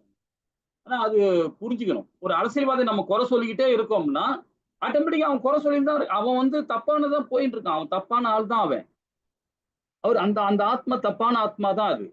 ஆனா அதை நம்ம பாயிண்ட் அவுட் பண்ணி சொல்லும் போது நம்ம குணம் மாற ஆரம்பிச்சிடும். நம்ம குணம் ரசோகுணத்துக்கு போக ஆரம்பிச்சிடும். நம்ம புத்தி வேற மாதிரி போக ஆரம்பிச்சிடும். அவரை தப்பான கண்ணோட்டத்திலே போகும்போது ஆட்டோமேட்டிக்கா நமக்குள்ள அந்த குணம் வந்துடும், உள்ளுக்குள்ள வந்துடும். அப்ப அவன் செய்யற குணத்திலேயே வந்து பாத்தீங்கன்னா நம்ம குணம் இருப்போது நாமளும் சரி பாதியா செய்ய ஆரம்பிச்சுவோம் தப்பு. அதுதான் ரொம்ப இம்பார்ட்டன்ட். குற்றம் காண்பதில் நம்ம எப்பவுமே இருக்கக்கூடாது. எல்லா உயிர் மேலும் நம்ம கருணை இருக்கணும். ஏன்னா எல்லா உயிர்வாழியத்திலையும் பரமாத்மா இருக்கிறார் இல்லைங்களா? அந்த கருணை இருக்கும். பேராசை வந்து விடுபட்ட தன்மை இருக்கணும். பேராசைன்றது ரசோகுணம் தான். அது விடுபட்ட தன்மை கண்டிப்பா இருக்கணும். கண்ணியம். எந்த வாக்கு சொல்லலையும் சரி, நம்முடைய சொல்ற வார்த்தைகள் இருக்குல்ல, கண்ணியமா இருக்கணும். யாரையும் ஒருத்தரையும் நம்ம சித்திரவதைப்படுத்தக்கூடாது. சொல்லால கூட ஒருத்தரை காயப்படுத்தக்கூடாது. சொல்லால காயப்படுத்த கருட புராணத்துல பாத்தீங்கன்னா எறும்பால நாம கொல்லப்படும். எறும்ப போகும்போது குத்தி குத்தி கொல்லுவாங்க பாத்தீங்களா, அந்த மாதிரி நம்ம சித்திரவதைப்பட முடியும். சித்திரவதை பண்ணுவாங்க அந்த மாதிரி. அடுத்த பிறவியில நம்ம யாரையுமே குற்றம் காண்பது இருக்கக்கூடாது. ரெண்டாவது வந்து பாத்தீங்கன்னா அந்த சொல்ற வார்த்தை வந்து அடுத்தவங்களை வந்து நோகடிக்க கூடாது. அது ரொம்ப இம்பார்ட்டன்ட். அந்த இதுல கண்ணியத்துல இருக்கோம். நம்ம எல்லா விஷயத்திலயுமே அந்த கண்ணிய செயல்பாடு நம்ம முக்கியமா இருக்கும். வெட்கப்படணும். வெட்கம் சொல்றது வந்து மாதாஜிக்கு மட்டும் இல்லை, எல்லா உயிர்களுக்கும் வெட்கம் இருக்கு. நம்ம மனித வளத்துக்கு மனித பிறவிக்கு வெட்கப்படணும். அது ஆனா பெண்ணா அதெல்லாம் கிடையாது. எல்லாருமே வெட்கப்படணும். தப்பு செஞ்சா நான் தப்பு செஞ்சிட்டேன்னு சொல்லிட்டு வெட்கப்படணும். நம்ம இது தெய்வீகமான குணம். இது வெட்கப்படுறது தெய்வீகமான குணம். அது மன உறுதி இருக்கணும். அதே மாதிரி வீரம் இருக்கணும். மன்னிக்கும் தன்மை இருக்கணும். இது மூணுமே ஒரே சாராம்சத்துல தான் வரும். இது எங்க வரும்? சத்திரியனோட குணம் வரும். மன உறுதி, வீரம், மன்னிக்கும் தன்மை. மன உறுதி எப்படி வரும்? பிராமண குவாலிட்டியில இருக்கும் சரி, சத்திரியன் குவாலிட்டியில இருக்கும் சரி, வைஷ்ணவ குவாலிட்டியும் இருக்கும். அதே மாதிரி சூத்திரனுக்கும் இருக்கும் மன உறுதி. 4 பேருக்கும் ஒரே மாதிரி இருக்கும். ஆனா சத்திரியனுக்கு மட்டும் பார்த்தீங்கன்னா பிரதானமா இருக்கும். வீரம், மன்னிக்கும் தன்மை, தைரியம், அதுமே தூய்மை. நம்ம முதல்ல என்ன பண்ணோம், தனது தூய்மை நிலைப்படுத்த, அதாவது தூய்மைப்படுத்த, தம் நிலையை தூய்மைப்படுத்துதல். ஆனா இங்க பாருங்க, எல்லா வகையிலுமே அந்த 4 வகையான செயல்களுக்குமே நம்ம தூய்மையா இருக்கணும். 4 வகையிலுமே நம்ம தவத்துல நம்ம தூய்மையா இருக்கணும். அது கண்டிப்பா அதை ஃபாலோ பண்ணும். ஆச்சாரிகள் சொன்ன மாதிரி இருக்கணும். அதே மாதிரி பொறாமை இல்லாம இருக்கும். அதாவது எல்லா விஷயத்துலயும் பொறாமை இருக்கக்கூடாது. பொறாமை இருந்ததுனாவே நமக்கு வந்து பாத்தீங்கன்னா பிரச்சனை தான். எல்லா வகையிலுமே பிரச்சனை தான் இல்லைங்களா? அதுவும் வந்து பாத்தீங்கன்னா ரசோகுணம் தான். மரியாதை எதிர்பார்க்காமல் இருக்கணும். யாருகிட்டயுமே மரியாதை எதிர்பார்த்தோம்னா நாம பந்தப்படுறோம். கண்டிப்பா பந்தப்படுவோம். அது அது வந்து பௌதிகமான தன்மை. அது மரியாதை எதிர்பார்க்கறது வந்து பௌதிகமான தன்மை. நான் தான் வீட்டுல தலைவன், நான் தான் வீட்டுக்கு வந்து அப்பா ஸ்தானத்துல இருக்கிறேன். எனக்கு எல்லாருமே பிள்ளைகள்லாம் எனக்கு வந்து மரியாதை கொடுக்கணும் எதிர்பார்க்கறாங்க பாத்தீங்களா? அப்போ வந்து அவங்க டவுன் தான். அவ்வளவுதான், முடிஞ்சு போச்சு. அது பௌதிகம் தான். அது கம்ப்ளீட் பௌதிகம். அது யாருகிட்டயுமே மரியாதை எதிர்பார்க்கவே கூடாது. மரியாதை எதிர்பார்த்தோம்னா அது முடிஞ்சு போச்சு. ஏன்னா மனுஷன் ஒரே மாதிரி இருக்க மாட்டாங்க இல்லையா? அவங்கவங்க ஒரு செயல்பாட்டுல போயிட்டே இருப்பாங்க. சரி. இருத்தல் ஆகிய தெய்வீக குணங்கள் பரதின் மைந்தனி தெய்வீக இயல்புடைய உன்னதமான மனிதரால் சார்ந்தவை அப்படின்னு சொல்லப்படுது. இந்த 26 குணங்களுமே தெய்வீகமான குணம். இதுல என்னன்னா, ஏதாவது ஒண்ணு நாம ஃபாலோ பண்ணாவே போதும். ஏதாவது ஒண்ணு ஃபாலோ பண்ணா போதும். இம்பார்ட்டன்ட் என்னன்னா, ஆன்மீக ஞானத்தை விருத்தி செய்து கொள்ளுதல். அவ்வளவுதான். இந்த ஒண்ணு நீங்க ஃபாலோ பண்ணாவே போதும். இந்த ஆட்டோமேட்டிக்கா இந்த 25 குணங்கள் நம்ம ஆட்டோமேட்டிக் உள்ள வந்துரும். இது ஏதாவது ஒண்ணு, கோபத்திலிருந்து விடுபட்ட தன்மை, தானம் கொடுக்கிறது, துறவு, சாந்தி, குற்றம் காண்பது இன்மை, எல்லா உயிரின் மீது கருணை, இதெல்லாமே தெய்வீகமான குணங்கள். இது ஏதாவது ஒண்ணு நீங்க ஃபாலோ பண்ணாவே போதும். அந்த 25 நம்ம பின்னாடி நமக்கு ஆட்டோமேட்டிக்கா அந்த குணம் வந்துடும். இல்லைங்களா? ஹரே கிருஷ்ணா. ஹரே இதுல கிருஷ்ணா 4வது பிரபுஜி. பிரபுஜி சாரி பிரபுஜி, L3 கிளாஸ் எனக்கு மண்டே டியூஸ்டே, அது முடிச்சுட்டு வரேன் பிரபுஜி. அதனால ஓகே. சரி படிக்கிறேன் சரி. பிரபுஜி. நான் 4வது பதம் படிங்க. ஹரே கிருஷ்ணா. தம்போ தர்போ அபிமானஸ்ய क्रोधः पारुष्यमेव च अज्ञानं சாபிஜாதஸ்ய பார்த்த சம்பதமாசுரீம். ஹரே கிருஷ்ணா பிரபுஜி. ஹரே கிருஷ்ணா மாதாஜி. இந்த இடத்துல பாருங்க, 4வது பதத்துல ரொம்ப அழகா சொல்றாங்க. எனது அசுர குணங்களை சொல்றாங்க. மைந்தனே, தற்பெருமை, அகந்தை, வீண் அபிமானம், கோபம், கொடூரம், அறியாமை ஆகிய அசுர இயல்புடையவர்களுக்கு குணமாகும் சொல்லப்படுது. இப்ப இந்த 26 குணமும் நமக்குள்ளதான் இருக்கு. இந்த அசுர குணமும் நமக்குள்ளதான் இருக்கு. நம்ம எப்படி செயல்படுறோம், எப்படி நம்ம வெளிப்படுத்துற வச்சுதான் இந்த குணங்கள் நமக்கு ஆட்டோமேட்டிக்கா நம்ம உள்ள வர ஆரம்பிக்குது. இல்லைங்களா? சரி. இப்ப வந்து பாத்தீங்கன்னா, தற்பெருமை நம்ம எல்லாருக்குமே தெரியும். நம்ம படிச்சிருக்கோம் இல்லைங்களா? ஏன்னா தற்பெருமை இருந்தவர்தான் துரியோதனை வந்து வீணா போனான். அது நம்ம தெரியும். அகந்தை அதேதான். வீண் அபிமானம், தேவையில்லாத விஷயத்துல நாம டென்ஷன் ஆகுறது, தேவையில்லாத விஷயத்துல நம்ம வந்து இப்படி இருக்குமா, அப்படி இருக்குமா, அப்படி இப்படி இப்படி இதெல்லாம் தேவையில்லாம நாமும் அது மாதிரி ஒரு கற்பனை பண்ணிக்கிட்டே இருப்போம். இது எல்லாமே பௌதிகமான செயல். இந்த 6மே பௌதிகம் தான். இந்த 6மே பௌதிகம் தான். கோபம் ஆட்டோமேட்டிக்கா தெரிஞ்சிடும். பற்றோட இருந்தாவே கோபம் வரதான் செய்யும். இல்லைங்களா? நம்ம பௌதிக செயல்பாடுல பண்ணும்போது கண்டிப்பா கோபம் வரதான் செய்யும். இந்த அகங்காரம் பொய் அகங்காரமா மாறும். ஆன்மீகத்தில் இருக்கும்போது அகங்காரம் இருக்கும். அகங்காரம் இருக்கும். ஆனா அதே வந்து பாத்தீங்கன்னா, தூய்மைப்படுத்துறது தான் அந்த அகங்காரம் செயல்படும். இந்த அகங்காரம், பௌதிக அகங்காரம், பொய் அகங்காரம் பாத்தீங்கன்னா நம்மளை பந்தப்படுத்த செயல்படும். அதே மாதிரி கொடூரம். அப்புறம் அறியாமை. 6வது குணமா வர்றது அறியாமை. இந்த அறியாமை நம்ம நிறைய பேர் சொல்லுவோம். இப்ப தப்பா எனக்கு அதாவது தவறு நடந்துருச்சு அப்படின்னு நம்ம சொல்றோம். அப்போ நாம வந்து அறியாமல் இருக்கிறோம் அப்படின்னு நினைச்சிருக்கோம். ஆனா உண்மையை வேதனை சொல்லுன்னா அது அசுர குணமா சொல்லப்படுது. அப்போ நாம எவ்வளவு உன்னிப்பா கவனிக்கணும் பாருங்க. உன்னிப்பா இருக்கணும். அதே மாதிரி நம்மளுடைய செயல்பாடு ரொம்ப எல்லா விஷயத்திலும், பேசுற விஷயத்திலயும் சரி, நடக்கிற செயல் விஷயம் சரி, ரொம்ப ஜாக்கிரதையா நம்ம செயல்படணும்.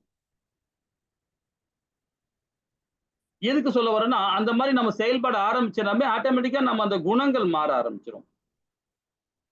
அப்ப குணங்கள் மாறிடுச்சுன்னா அந்த 2 விதமான மாய இருக்கு பாத்தீங்கன்னா, அந்த மாய புக்கு நீங்க 2வது லெவல் 3வது லெவல் வரும்போதுதான் விரிவா படிப்பீங்க. அப்பதான் ரொம்ப அதை பத்தி மைனூட்டா உங்களுக்கு தெரிய வரும். அந்த விஷயங்கள்லாம் உங்களுக்கு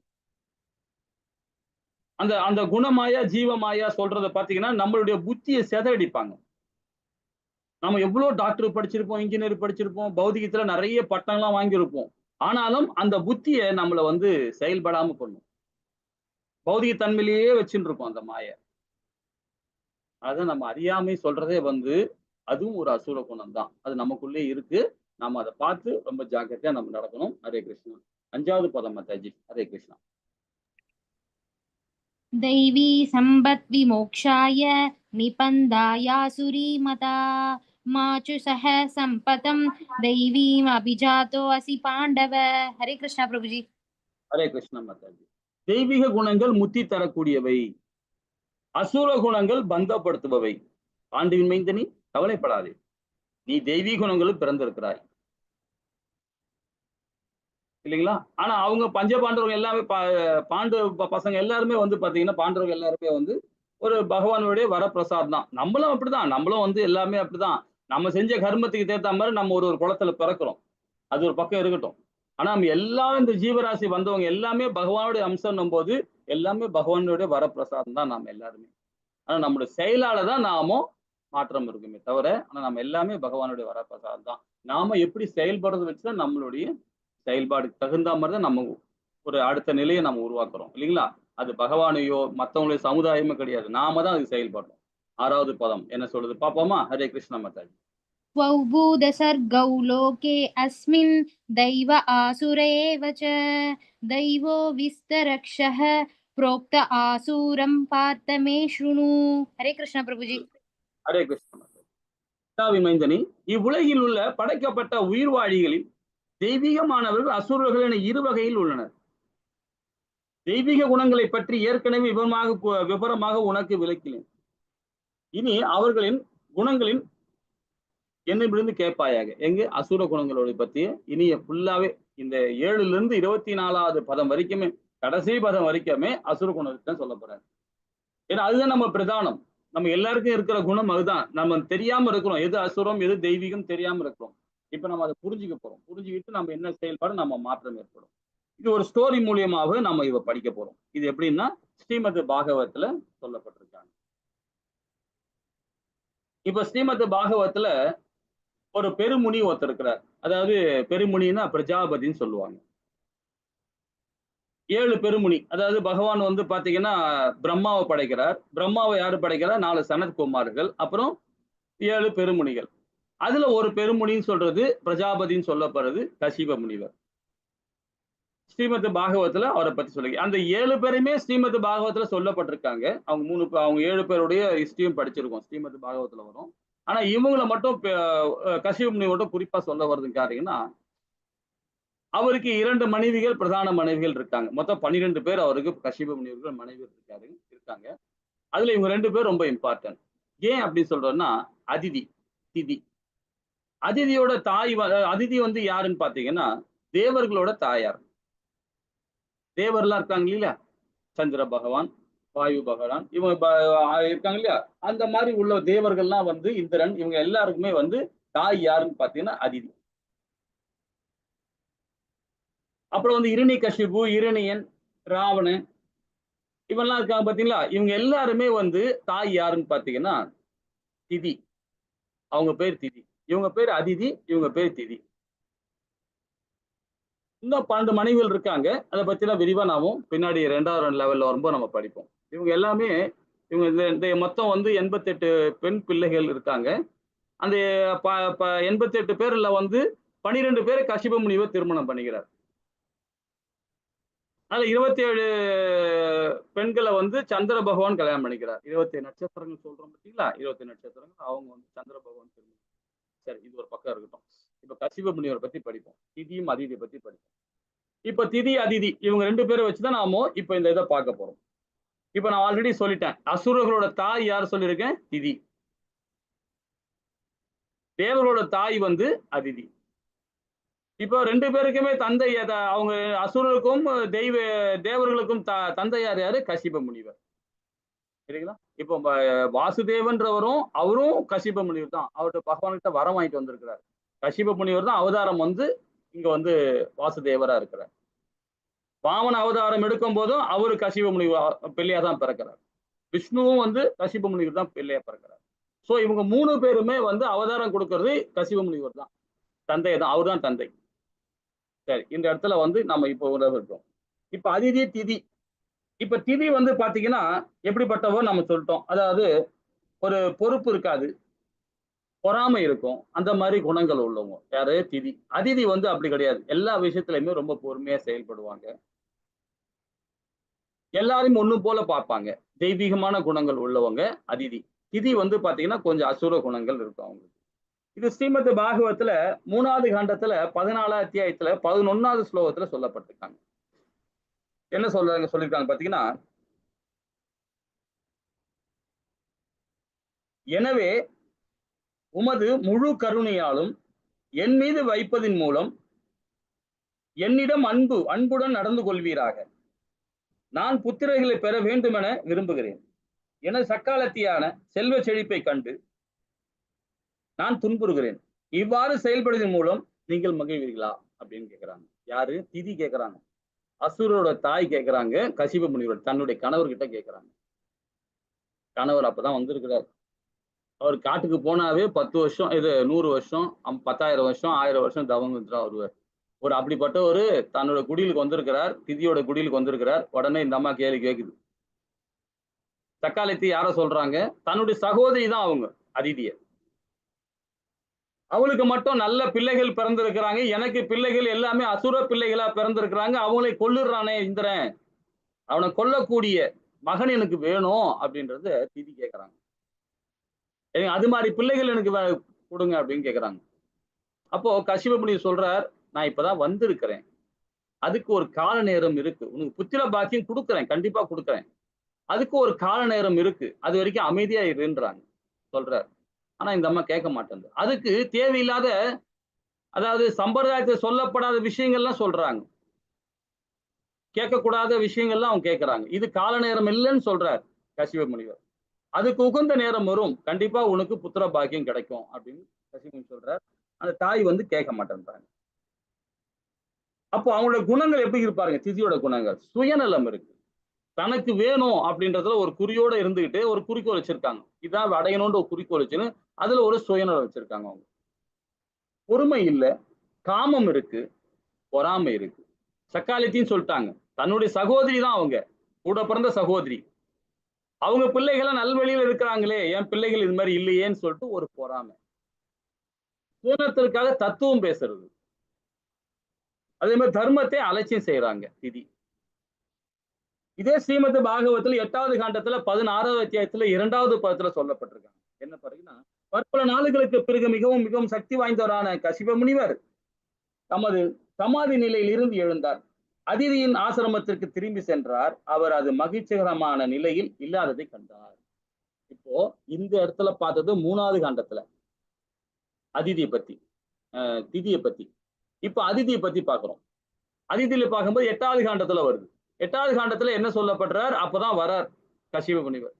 வனவாசம் முடிச்சுட்டு காட்டு தவம் வந்துட்டு வீட்டுக்கு வர்றார். எங்க வர்றாரு? தெய்வீகமான தேவர்களோட தாயார் வீட்டுக்கு வர்றார். அவர் வீட்டுல வந்தோன்னா அந்த அம்மா வாசப்படில் உட்காந்துட்டு கணத்துல கை வச்சு அப்படியே பார்த்துன்னு. உடனே இவர் பாக்குறாரு, என்னம்மா சோகமா உட்காந்துங்கின்ற, என்ன விஷயம், என்ன ஆச்சு உனக்கு அப்படின்னு. உடனே அந்த அம்மா சொல்லுது, என்னுடைய சகோதரி திதி, அவங்க பிள்ளைகள்லாம் ரொம்ப, அவ பிள்ளை இல்லாம ரொம்ப கஷ்டப்படுறா. அவளை பார்க்கறதுக்கே எனக்கு ரொம்ப சங்கடமா இருக்கு. அவளுக்கு ஒரு நல்ல பிள்ளைகளை கொடுங்களேன். ரொம்ப அழகா சொல்றாரு. அந்த அம்மா சொல்லுது, நல்ல பிள்ளைகளை கொடுங்க, ஒரு நல்ல விருதத்தை இருக்க, ஒரு தவம் பண்ண சொல்லுங்க அந்த தாயை. அது என் சகோதரி தான் அவங்க, அவளை தவம் கொடுங்க, நீங்க சொன்னா கேட்பாங்க, அதனால நீங்க சொல்லி கொடுங்க அப்படின்னு சொல்லிட்டு யார் சொல்றா? அதிதி சொல்றாங்க. தன் சகோதரிகளோட பிள்ளைகள் வந்து சரி, அதாவது இறந்துட்டாங்களே, அவங்க ஒரு நல்ல பிள்ளைகளை கொடுங்களேன், ஒரு நல்ல ஒரு இது கொடுங்களேன் அப்படின்னு சொல்லிட்டு இந்த அம்மா வந்து அவர் தன்னுடைய கணவருக்கு சொல்லுது. யார் சொல்லுவா? இந்த அம்மா சொல்லுது. அப்ப இந்த அம்மாவோட குணங்கள் எப்படி இருக்கு பாருங்க. சுயநலம் கிடையாது, கடமை உணர்வு இருக்கு. அவனும் என்னுடைய பிள்ளைகள் தானே, என் சகோதரிகள் பிள்ளைகளும் என்னுடைய பிள்ளைகள் தானே, அந்த ஸ்தானத்தை சொல்றாங்க. சாந்தமானவர், பொறாமையற்றவர், தர்மத்தை பின்பற்றுகிறார். இது யாரு? அதிதியோட குணங்கள். அப்ப திதியோட குணங்கள் அதிதி குணங்கள் எப்படி இருக்கு பாருங்க. அப்போ இதுல வந்து நம்ம என்ன புரியுது பாருங்க. இப்போ அதிதியோட பிள்ளைகள் எப்படி இருக்காங்க, எப்படி இருக்கிறாங்க பாருங்க. இந்த அம்மா தாயோட குணத்துக்கு தகுந்த மாதிரி தேவர்கள் நல்லபடியா இருக்கிறாங்க. திதியோட தாய் எப்படி இருக்கிறாங்களோ அதுக்கேத்த மாதிரி பிள்ளைகள் பிறக்கிறாங்க. அதுக்கேத்த மாதிரி அவங்களுக்கு மன நிம்மதி இல்லாம இருக்கிறாங்க. சரி, கசிப முனிவர் தான் இதுக்கு அப்பா. 2 பேருக்குமே தாய் தந்தையார் அவர் தான். தேவர்களுக்கும் அவர் தான், அசுரர்களுக்கும் அவர் தான். 2 பேரும் பங்காளி தான், அண்ணன் தம்பி தான், இல்லைங்களா? ஹரே கிருஷ்ணா. அப்போ நம்ம என்ன ஒரு ஒரு ஒரு மாம்பழம் எடுக்கிறோம், மாம்பழத்தை ஒரு பெசிறோம்னு நினைச்சுக்கலாம். பெசிஞ்சுன்னா ஒரு ஜூஸ் போட்டா மாம்பழ ஜூஸ் தான் கிடைக்கும், இல்லைங்களா? நம்ம எந்த இது எடுக்கிறோமோ அதுதான் நமக்கு கிடைக்கும். அப்போ நாம என்ன மாதிரி உள்ளம், ஒரு பெற்றோர் பெற்றோர்கள் எப்படி இருக்கணுமோ அதே மாதிரிதான் பிள்ளைகளும் அதே மாதிரி வளரும். நாம எப்படி நம்ம ஞானத்தை எப்படி கொடுக்குறோமோ அதுக்கேற்ற மாதிரி தான் ஞானம் வளரும். அடுத்து அதே மாதிரிதான் இருக்கும் இல்லைங்களா? அப்போ நம்ம என்ன மாதிரி குணத்தில் நம்ம செயல் பண்ணும் பாருங்க. நாம தான் உதாரணமா இருக்கணும் பிள்ளைகளுக்கு. பிள்ளைகளுக்கு மாத்திரம் இல்ல, சமுதாயத்துக்கு நாம தான் முன்னோடியா இருக்கணும். உதாரணத்துக்கு நாம காட்டணும் இல்லைங்களா? ஹரே கிருஷ்ணா. சரி, இன்னும் படிப்போம். இதுல என்ன இன்னொன்னு சொல்ல போறாருன்னு அதிதியை பத்தி. அப்ப அந்த அம்மா கேட்டது இல்லையா, அவங்க அந்த பிள்ளை அவங்க நல்ல ஒரு பிள்ளையை கொடுங்களேன் அப்படின்னு கேக்குது. சொல்லிட்டு உடனே என்ன சொல்றாரு, இதே 8வது காண்டத்துல 16வது அத்தியாயத்துல 17வது பாத்துல ஸ்ரீமத் பாகவத்துல சொல்லப்பட்டிருக்காங்க. என்ன சொல்லப்படுன்னா, முனிவர்கள் சிறந்தவரே, மங்களகரமானவரே, வரங்களை அளிப்பவர்களின் மிக சிறந்தவரே, தயவு செய்து எங்களது நிலையில் கருத்தில் கொண்டு எனது புத்திரைகள் இழந்து விட்டதை அவர்கள் திரும்பி பெறுவதற்கு வரங்களை அவர்களுக்கு அளிப்பாயாக. யார் சொல்றா? அதிதி சொல்றாங்க. தெய்வீக, அதாவது தேவர்களோட தாயார் சொல்றாங்க. எனது புத்திரர்களை இழந்து விட்டேன் அப்படின்ற. எனது புத்திரன் யாரு? திதியோட பிள்ளைய சொல்றாங்க. அசுரகுல இரண்டு இறந்துட்டான், ராவணன் இறந்துட்டான், எல்லாம் இறந்துட்டாங்களே, நல்ல பிள்ளைகளை கொடுங்க எங்களுக்கு அப்படின்னு கேக்குறாங்க. அவங்களுக்கு கொடுத்தாங்கன்னா இவங்களுக்கு கொடுத்தானே எப்படி அவங்க அந்த பிள்ளையை இவங்க எப்படி நினைக்கிறாங்க. ஆனா அந்த தாய் என்ன சொல்றாங்க? பொறாமை. இதேதான் 8வது காண்டத்துல 16வது அத்தியாயத்துல 17வது பாகத்துல சொல்லப்பட்டிருக்கு ஸ்ரீமத் பாகவதத்துல. இதே ஸ்ரீமத் பாகவதத்துல 6வது காண்டத்துல 18வது அத்தியாயத்துல 37வது பாகத்துல சொல்லப்பட்டிருக்காங்க. என்ன சொல்றா பாத்தீங்கன்னா, திதி பதில் உரைத்தால் யாரு? அசுர குலத்தோட தாய் என்ன சொல்றா பாருங்க. பிறந்த ஆத்மாவாகிய என் கணவரே, நான் என் மகன்களை இழந்து விட்டேன். தாங்கள் எனக்கு வரமளிக்க விரும்பினால் இந்திரனை கொல்லக்கூடிய மரணமற்ற ஒரு மகனை நான் வேண்டுகிறேன். ஏனெனில் இந்திரன் விஷ்ணுவின் உதவியுடன் என் இரு மகன்களையும் இரணையும் கொன்று விட்டான். இந்திரனா சதிகாரனா இருந்து என் பிள்ளையை கொன்னுட்டான். அவனை கொல்லக்கூடிய பையன் எனக்கு வேண்டும், குழந்தை வேணும்னு கேட்கிறா. யாரு? திதி கேட்கிறா. பகவான் விஷ்ணு மூலியமாக கொன்னுட்டான் அப்படின்றாங்க தாய். அப்போ அதிதியோட குணம் எப்படி இருந்தது, திதியோட குணம் எப்படி இருக்கு பாருங்க. இதே ஸ்ரீமத் பாகவதம். அப்ப அதிதிய குணம் தனது பங்கினை கேட்டால் பழிவாங்கும் எண்ணம் இல்லை, விரோதிகளுக்கும் துன்பம் அளிக்காத தன்மை கேட்கிறார் அதிதி. அதே திதி என்ன சொல்றாங்க? குற்றத்தை ஒப்புக்கொள்ளாமை, விரோதிகளை கொள்ளும் எண்ணம், சதி திட்டம், சூழ்ச்சி, தாழ்ந்த குணத்தில் தோன்றும் தீர்மானம். இந்த 4 சாரம்சம் மூலியமாக திதியோட குணங்களா இருக்கு.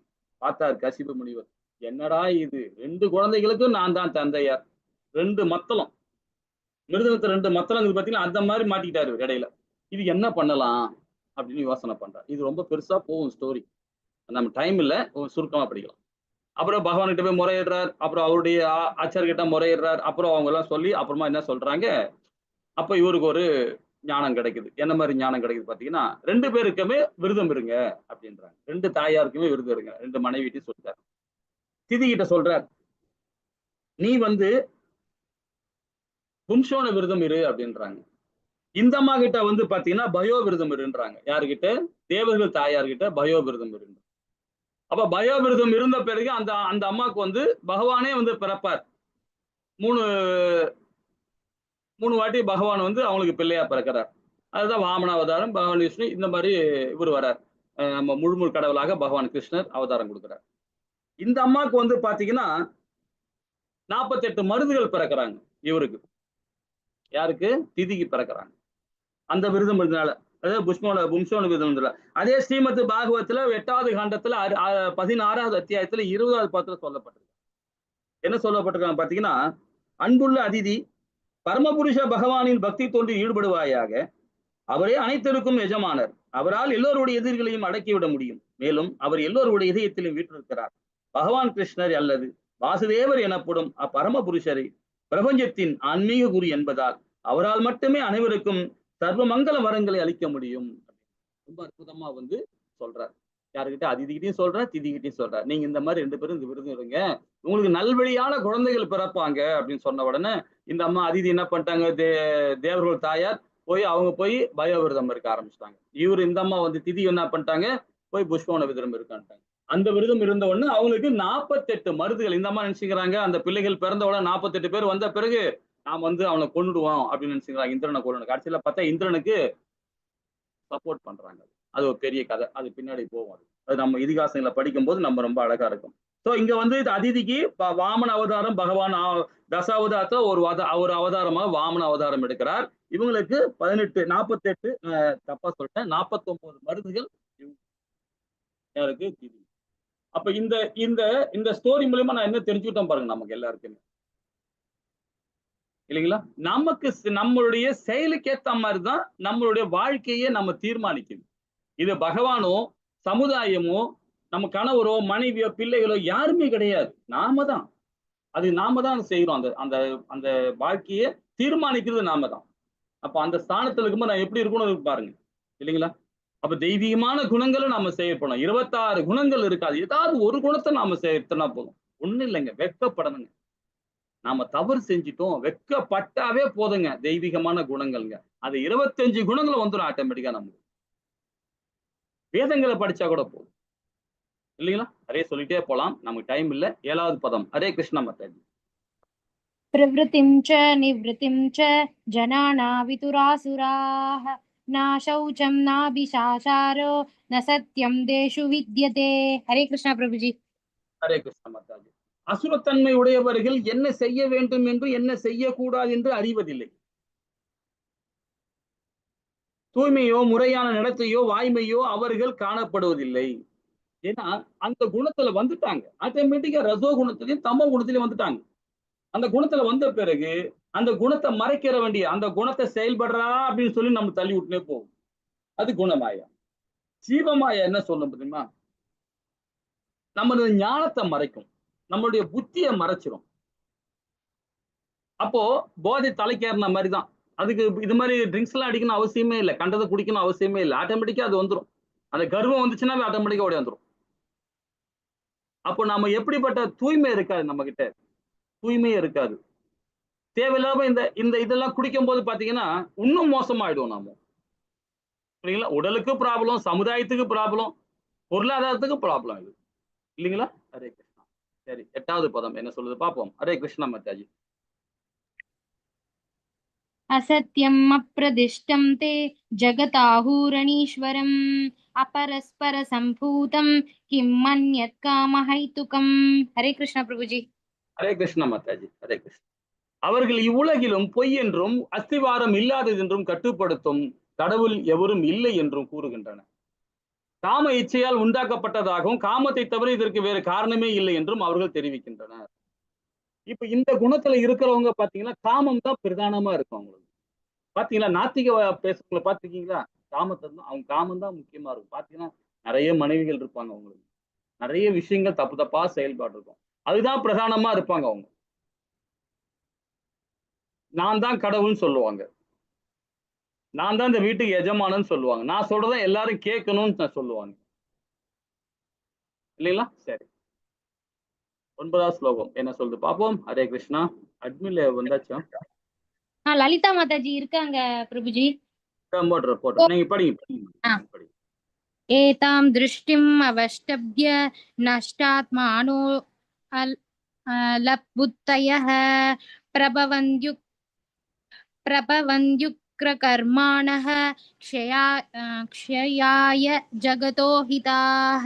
हरे कृष्णा प्रभुजी. ஹரே கிருஷ்ணா மாதாஜி. இத்தகைய முடிவுகளை பின்பற்றி அறிவில்லாதவர்களும் தன்மை இழந்தவர்களும் அசுரர்கள் உலகத்தை அழிப்பதற்காக பலனற்ற கொடூரமான செயல்களில் ஈடுபடுகின்றனர். இப்ப அந்த அசுரத்தன்மை வாய்ந்தவர்கள் பாத்தீங்கன்னா தன்னுடைய மகன்களை கொல்லுவாங்க, தன்னுடைய அதே மாதிரி சகோதரர்களையும் கொல்லுவாங்க, சகோதரிகளையும் கொல்லுவாங்க, கணவரையும் கொல்லுவாங்க, மனைவியும் கொல்லுவாங்க, எந்த உயிரினத்தையும் விட்டு வைக்க மாட்டாங்க. ஏன்னா அந்த குணம் அது மாதிரி குணம்.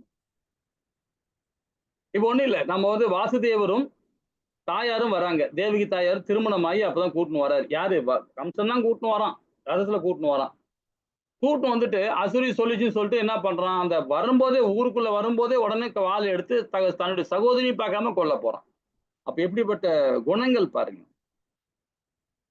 அதேதான் இப்போ நாம பண்ணிட்டு இருக்கோம். நமக்கு வந்து இப்ப நம்மளுடைய சகோதரிகளுக்கு தங்கச்சியா இருக்காங்களே, அக்காவா இருக்காங்களே, சரி நம்ம அவளுக்கு தீங்கு விளைவிக்க கூடாது அப்படின்னு பார்க்க மாட்டாங்க. அது மாதிரி எல்லாரும் சொல்ல முடியாது, இருப்பான். அந்த குணம் வந்து ஆட்டோமேட்டிக்கா வந்துடும், ஆட்டோமேட்டிக்கா அதெல்லாம் பார்க்க மாட்டாங்க. அவங்க பிரதானமா எது? காமம் இருக்கும், பண தேவை, இந்த மாதிரி சுகத்துக்காக எல்லாமே செய்வாங்க இல்லைங்களா? ஹரே கிருஷ்ணா. 10வது பதம் மாதாஜி. कामम् आश्रित्य दुष्पूरं तम्बमानमतान्विताः मोहात् गृहीत्वा सद्ग्राहान् प्रवर्तन्ते शुचिव्रताः. हरे कृष्णा प्रभु जी.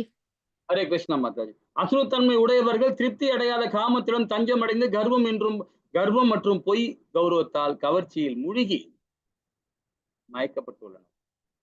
எப்பொழுதும் தூய்மையற்ற விருதங்களில் ஈடுபடும் அவர்கள் நிரந்தரமற்ற பொருள்களை கவரப்படுகின்றனர்.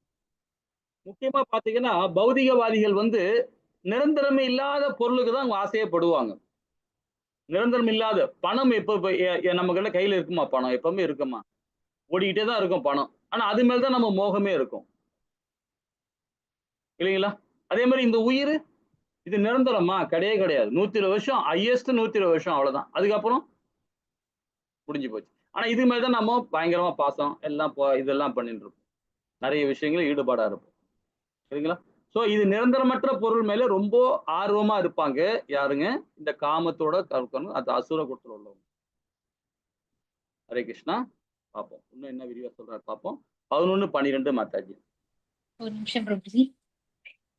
चिन्तामपरिमेयां च प्रलयान्तामुपाश्रिताः कामो बभोकपरमा एतावत् इति निश्चिताः आशाभाषशतैर्भक्ताः कामक्रोधपरायणाः ईहन्ते कामभोहार्थम् अन्यायेनार्थसञ्चयान्. हरे कृष्णा प्रभुजी. हरे कृष्णा माताजी. மனித நாகரீகத்தின் முக்கிய தேவை புலன்களை திருப்தி செய்வதே என்று அவர்கள் நம்புகின்றனர். இப்ப அப்படிதான் நம்ம எல்லாமே இருப்போம் இல்லைங்களா? நம்ம எல்லாம் பௌதிகவாதிகள் தான், நம்ம ஒத்துக்கிறோம், உண்மைதான் அது. ஆனா நம்ம என்ன பண்ணுவோம்? சாப்பிடுற விஷயத்துல நாக்கு ருசியா சாப்பிடணும்னு நினைப்போம். வாரத்துல ஒரு நாள் நல்ல ருசியா சாப்பிடலாமே அப்படி. நம்ம ஆபீஸுக்கு ஓடுறோம், அங்க ஓடுறோம், இங்க ஓடியாரோம், ஏதாவது ஒரு நாள் சாப்பிட முடியாம ஒரு நாள் நல்லா வாய்க்கு ருசியா நல்லா ஒரு பலகாரம் வச்சு நல்லா ஸ்வீட்டும் காரம் நல்லா சாப்பிடணும் அப்படின்னு ஆசைப்படுவோம் இல்லைங்களா? ஏன்னா மனித நாகரிகம். அதே பகவானை மையப்படுத்தி செய்யும் போது பாத்தீங்கன்னா, நீ வாரத்துல ஒரு நாளாவது பகவானுக்கு ஸ்பெஷலா செய்வோமே. இன்னைக்கு டெய்லியும் பகவானுக்கு செய்யறோம், பிரசாதம் பண்ணி கொடுக்குறோம். இன்னைக்கு மட்டும் 21 டிஷ் பண்ணுமே, 10 டிஷ் பண்ணுமே, 4 டிஷ் பண்ணி கொடுப்பேன் பகவானுக்கு அப்படின்னு நினைச்சு பாருங்களேன். அப்ப தெய்வீகமான குணங்கள் வந்துடும், ஆட்டோமேட்டிக்கா வந்துடும் இல்லைங்களா? சரி. இவ்வாறாக வாழ்வின் இறுதி உள்ளவரை அவர்களது கவலைகள் அளக்க முடியாதவை அசுர குணங்களோடும் ஆசைகள் என்னும் நூற்றுக்கணக்கான கயிறுகளை பந்தப்பட்டு காமத்தனம் கோபத்தால முழுகி அவர்களை புலன்கிளர்ச்சிக்கு அநியாயமான வழியில் செல்வத்தை சேகரிக்கின்றனர். செல்வத்தை சேகரிக்கிறது பாருங்க, மனித நாகரிகத்தோட அதுதான் முக்கியம் நினைப்பாங்க. உடல் சுகமா இருக்கணும். உள்ள வந்தா வீட்டுல உள்ளம் போதே வீட்டுல போன் பண்ணி சொல்லிடுது, கார்ல வரும்போதே வீட்டுல ஏசி போட்டு ரெடியா வைங்க, வெளியே ரொம்ப சூடா இருக்கு அப்படின்னு. இந்த சுகம் காணும் போது பாத்தீங்கன்னா சன்னு பட்டாவே, சூரியன் மேல பட்டாவே போதும், உடனே உடம்புல எரியுது. இப்ப இருக்க மாத்தாச்சில அப்படிதான் பண்றாங்க, துணியெல்லாம் போட்டு மூஞ்ச போட்டு மூடின்னு போறாங்க. அதெல்லாம் ரொம்ப தப்பு அது இல்லைங்களா? அந்த சன்லைட் மேல படணும். இயற்கை அது, அந்த இயற்கையோட தான் இந்த உடல் வாழணும். அதை விட்டு மூடின்னு தானே வச்சுங்களா, முடிஞ்சு போச்சு. இன்னும் ப்ராப்ளம், அந்த ப்ராப்ளம், இந்த ப்ராப்ளம் வரதான் செய்யணும். இதெல்லாம் 2வது லெவலுக்கு வாங்க. இதையும் ரொம்ப சில பிரபுபாதா ரொம்ப அழகா விளக்கம் கொடுக்குறாரு. சரி, 13, 14, 15 மாதாஜி.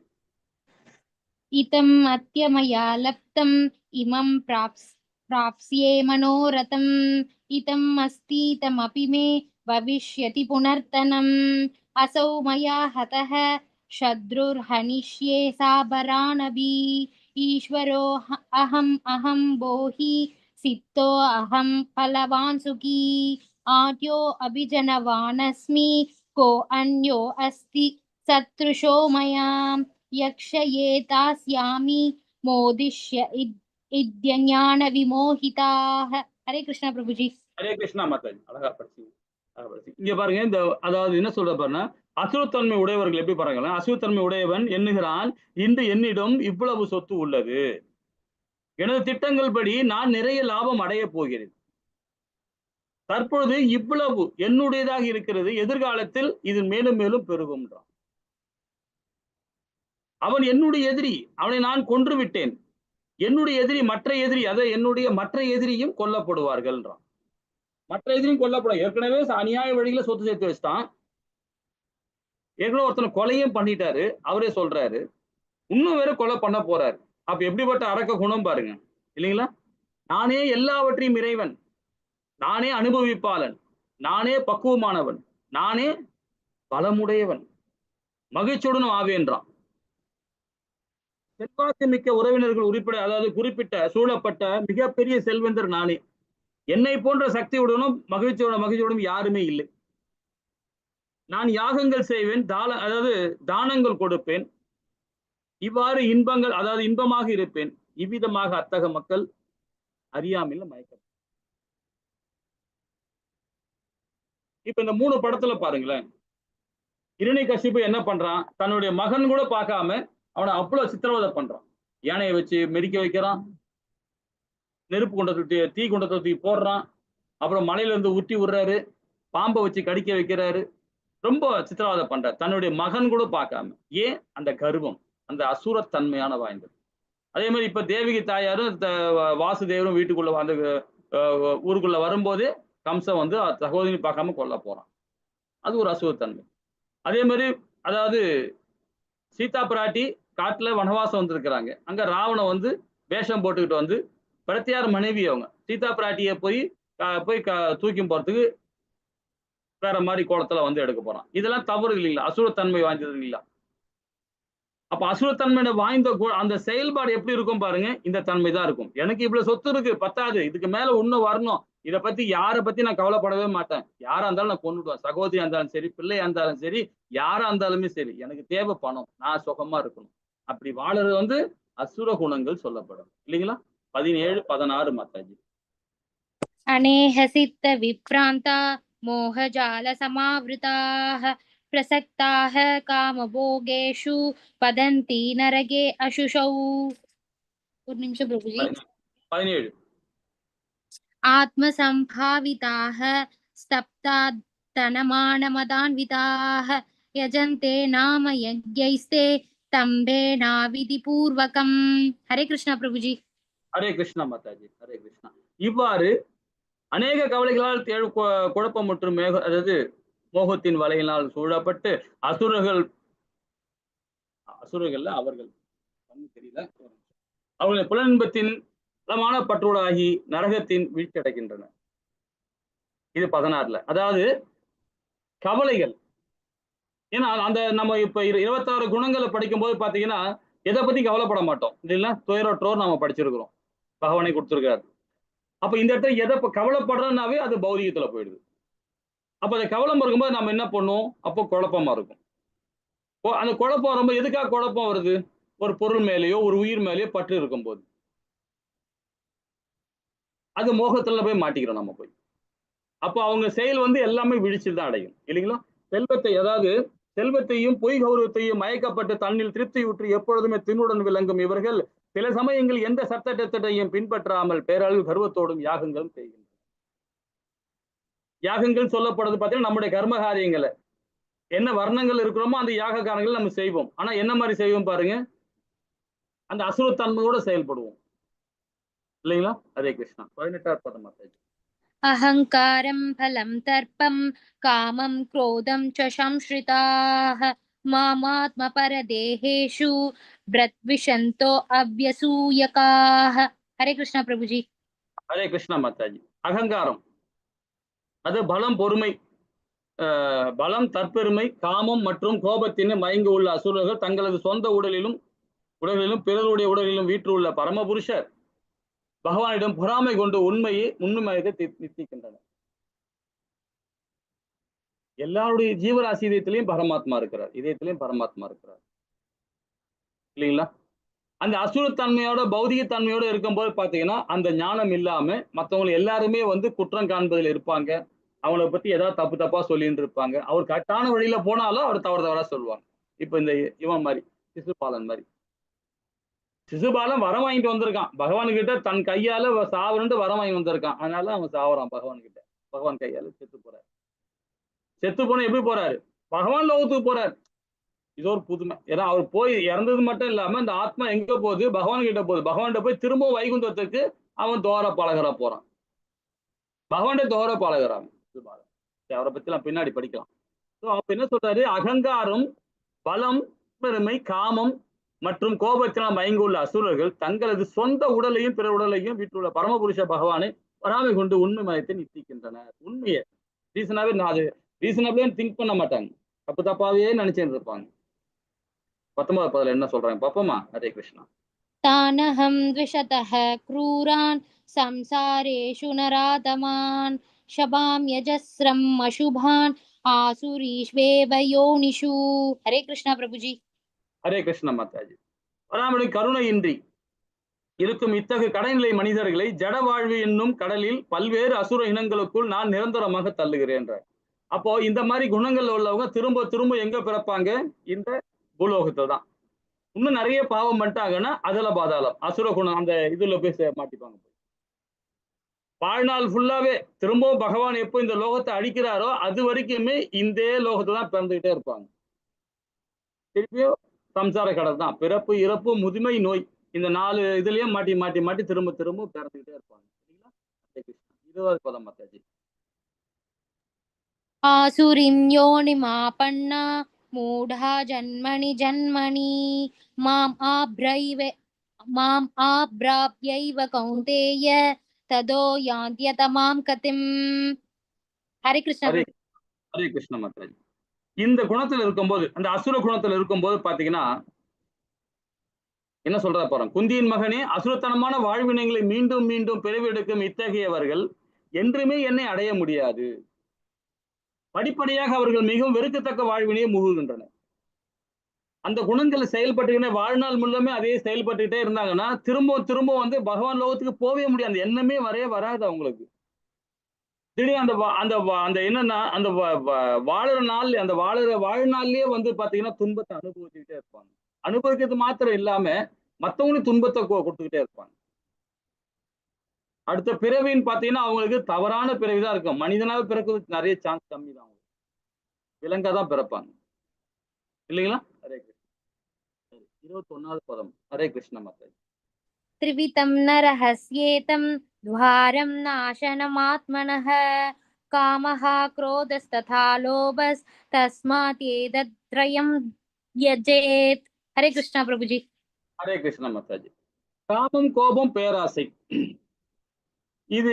இது மூணுமே வந்து நரகத்துக்குள்ள 3 வாசகம் சொல்லப்படுது வேதத்துல. இது மூணுமே நரகத்துக்கு போக வேண்டிய வழி, வாசலுக்கு. நமக்கு காமம், கோபம், பேராசை ஆகியவை நரகத்துக்கு கொண்டு செல்லும் 3 கதவுகளாகும். இந்த ஆத்மாவை அழிவு பாதையில் நடத்துவதால் ஒவ்வொரு அறிவுள்ள மனிதனும் இவற்றை துறக்க வேண்டும். அப்போ நாம இந்த கீதையை படிச்சுட்டு இருக்கோம், கேட்டு இருக்கோம். இன்னும் வந்து பாத்தீங்கன்னா 2வது லெவல் 3வது லெவல் போக போறோம். அப்போ இந்த முதல் லெவல் நிக்கிறோட சரி, யாரா இருந்தாலுமே சரி, இந்த நிலையில இருந்தா கூட சரி, தெரிஞ்சுக்கிட்டீங்கன்னா அடுத்த இதில் படிச்சுக்கிட்டே இருந்தாதான் நமக்கு திரும்ப திரும்ப படிக்கணும் அந்த ஞானம் வந்துகிட்டே இருக்கும். செயல்படாம நம்ம கரெக்டான வழியில செயல்படும். அதான் பகவான் கடைசியாக சொல்றாரு, ஒவ்வொரு அறிவுள்ள மனிதனும் இவற்றை துறக்க வேண்டும் சொல்றார். என்னது? காமம், கோபம், பேராசை.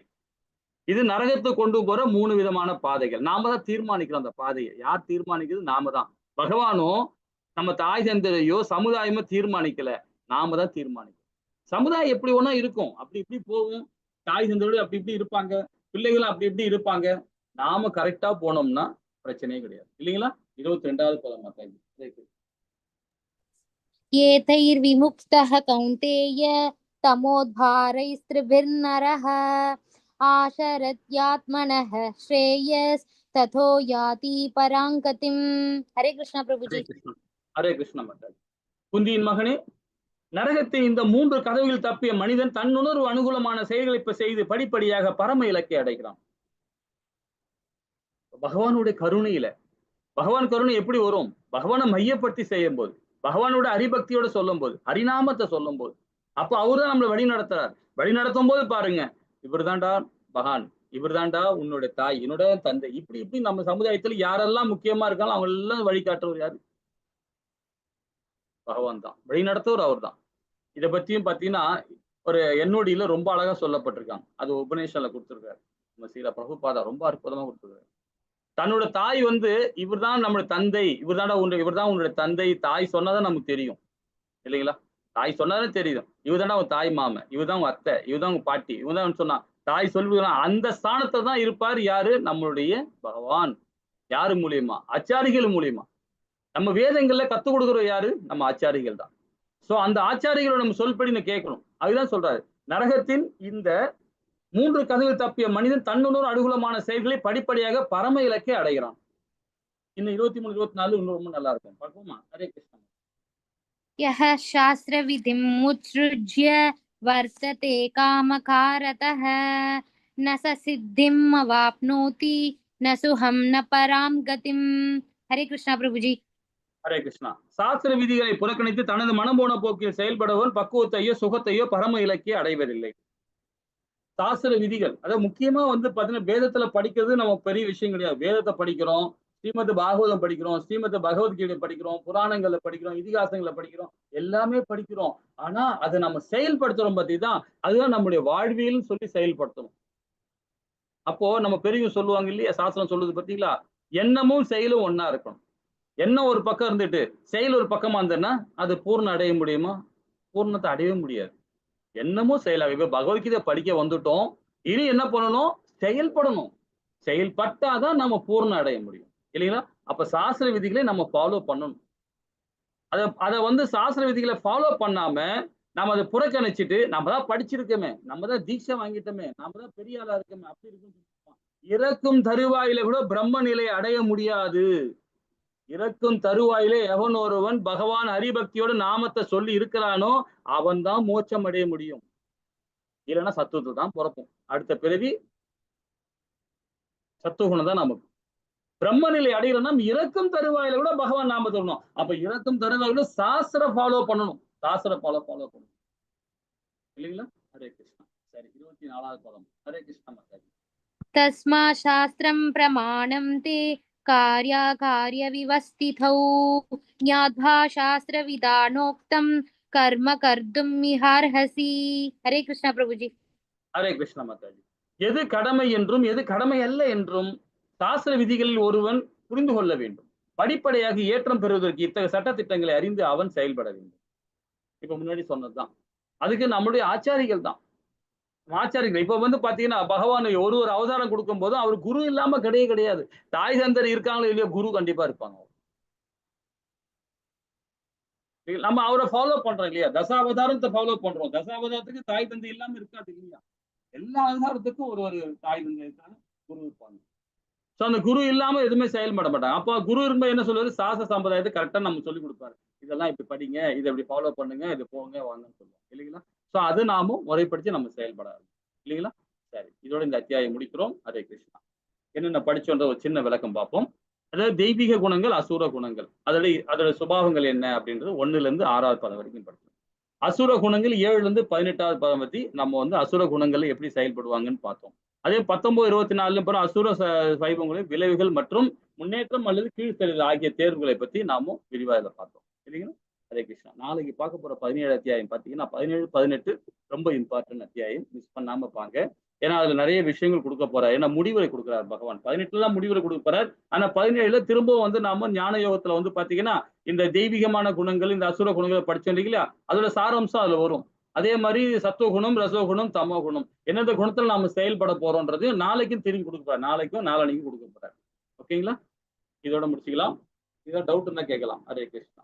वांछकल्पतराय भावनी वैष्णवी नमः। जय श्री कृष्ण चैतन्य प्रभु नित्यानंद श्री अद्वैत गदाधर श्रीवासादि गौर भक्त वृंद की जय।